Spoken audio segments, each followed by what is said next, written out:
Cultivation, WN, Chapter 53, Burning Lotus Auction House. After conning the divine sword sect the extreme yin flower by acting like someone that worked for Lady Xie, Su Yang continued to travel the Thunder Valley hunting lightning cats for their monster core. And because of a profound technique he'd learned in his previous life, he was able to easily distinguish those with monster cores from those that don't. Su Yang casually sliced the lightning cat's forehead with the tip of his sword and removed the pebble-sized monster core that was inside, and he threw it into his pockets that were already filled with monster cores. I really need a storage ring. All this weight on my body feels weird and uncomfortable, mumbled Su Yang, who was used to having all his valuables in storage rings. Storage rings are magical rings with a space of its own inside, like a pocket dimension, that allows its owners to store things within, making it easier for them to walk around while carrying things that would normally require effort. Cultivators would normally store their all treasures within their storage rings, as they are easily accessible when needed and are always safe by their side. All-seeing celestial eyes, Su Yang's eyes suddenly flickered with a profound light that quickly disappeared. So this was the last one that had a monster core, huh? Su Yang gently patted his bulging pockets that contained more than a dozen monster cores. It felt as though he was carrying many rocks in both sides of his pockets, making it quite uncomfortable for him, as it would rub on his legs whenever he moved. Although I made this trip from pure coincidences, I managed to obtain quite a decent amount of wealth. An extreme yin flower and a bunch of monster cores of the yin lightning element. All that would benefit females but harm males. Su Yang sighed. In this world, there exists a version of either yin or yang in almost everything. Even in elements such as fire, water, wind, and earth. Hence why there are yin lightning elements and yang lightning elements. After clearing out the Thunder Valley, Su Yang did not wait for another second to leave the place, as he did not wish to stay there any longer. When he walked out from the Thunder Valley, the people camping outside that recognized him from a few hours back stared at him with wide eyes.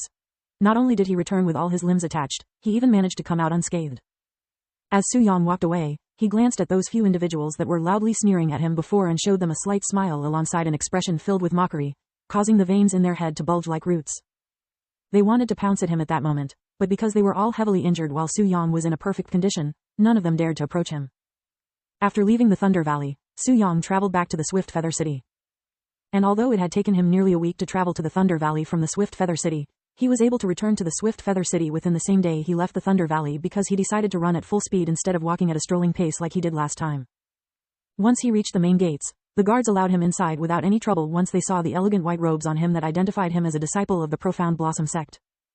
Please enjoy your stay, young master. They bowed to him as he entered. And unlike his first visit, Su Yang walked a straight line through the middle of the city without stopping his legs, as he had no reason to linger around in this place. However, when he reached the center of the city, he suddenly stopped his steps to look at a massive group of people trying to enter the large red building in front of them. They were all dressed in wealthy attires with expensive accessories all around their body, looking as though they were on their way to some party for nobles. There was also a few individuals within that group that looked like disciples of certain sects, but they were in the minority and was barely noticeable. What is that place? Su Yang stopped a random pedestrian and asked. The Burning Lotus Auction House? It's an elite auction house that opens only once a year. It's for those who are wealthy and are looking to buy or sell rare treasures, said the pedestrian. An auction house, huh? Su Yang looked at his bulging pockets and nodded, looking as though he had decided on something. Thank you, he said before approaching the crowd. Once he reached the crowd, Su Yang focused his ears to listen to the people around him talking. Noble Chen, what are you trying to buy from the auction house this year? Are you looking to fight me again this year? If so, then you can screw off. Ha ha ha, don't be like that, Noble Chen. If it wasn't for my son who really needed that 70-year-old ginseng, I wouldn't have fought you for it. HMPH, because of you, my son nearly destroyed the house out of anger because he wasn't able to break through without that 70-year-old ginseng. I have heard rumors that the Burning Lotus Auction House might be auctioning a few of their famous handmade pills this year, the Burning Lotus Pill. That profound pill that increases the chance of someone entering the profound spirit realm by 90%? Really? If they are really selling Burning Lotus pills this year, then I must get my hands on one. My son who is at the peak of the elementary spirit realm will finally reach the profound spirit realm if he had its assistance. I can't wait to see Madame Wang again. Are you here to look at girls or treasures?